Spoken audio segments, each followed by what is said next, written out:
Hello friends, welcome to our channel all time real fact న్యూస్కి స్వాగతం. ఇప్పుడే అందిన తాజా వార్త. కలుషిత నీరు త్రాగి 17 మంది మృతి. వీటికి సంబంధించిన పూర్తి సమాచారం మీకు ఈ వీడియోలో తెలుసుకోవడం అయితే జరుగుతుంది. ప్రతి ఒక్కరు కూడా ఆ వీడియో చూసిన ప్రతి ఒక్కరు కూడా మన ఛానల్ పరిచయం చేసినట్లయితే లైక్ కొట్టండి, కామెంట్ చేయండి, సబ్స్క్రైబ్ చేసుకుని అందరూ కూడా వీడియోని షేర్ చేయండి. ఇటీవల కాలంలో చూసుకున్నట్లయితే చాలా వాళ్ళకు మితిమీరిన కలుషితాలతో చాలామంది అమాయకులు ప్రాణాలు కోల్పోతున్న తరుణంలో ఢిల్లీలో చూస్తూనే ఉన్నాము. వాయు కాలుష్యంతో అక్కడ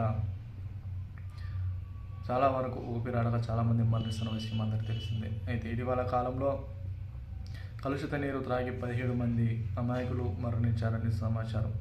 ఇండోర్ భగీరథపురంలోని కలుషిత నీరు త్రాగి దాదాపు 398 మంది ఆసుపత్రిలో అడ్మిట్ కావడం అయితే జరిగింది. అందులో 256 మంది డిశ్చార్జ్ కావడం జరిగింది. ఇక మిగతా 17 మందికి పైగా మరణించినట్లు ప్రాథమిక సమాచారం అయితే రావడం జరిగింది.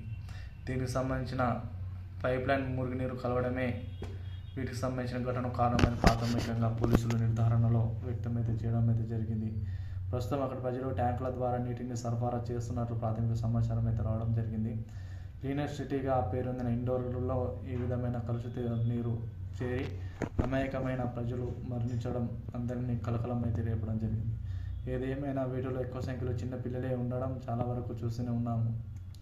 అయితే దేశంలోనే క్లీనర్ సిటీగా గుర్తింపుని ఇండోర్ అనేది నీటి కాలుష్యంలో దాదాపు 10 మంది మరణించడం, 10 మందికి పైగా మరణించడం అనేది తీవ్ర దిగ్భ్రాంతికి గురి చేయడం అనేది జరిగింది. మున్సిపల్ కార్పొరేషన్ సప్లై చేసే మంచినీటి పైప్ లైన్లో మురుగునీరు కలిసిందని, వీటి వలనే ప్రాణాపాయం అదేవిధంగా ప్రాణాంతకమైన వారు చాలామంది చనిపోవడం అయితే జరిగింది. వీరిలో ఎక్కువ శాతంలో 6 నెలల శిశువులుగా ఉండడం అయితే జరిగింది.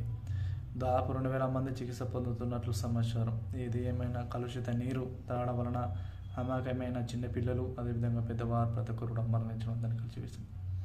తాజా అప్డేట్ కోసం ఇప్పటికప్పుడు మీకు అందుకోవాలంటే ఇప్పుడే లైక్ కొట్టండి, కామెంట్ చేయండి, అందరూ కూడా షేర్ చేయండి.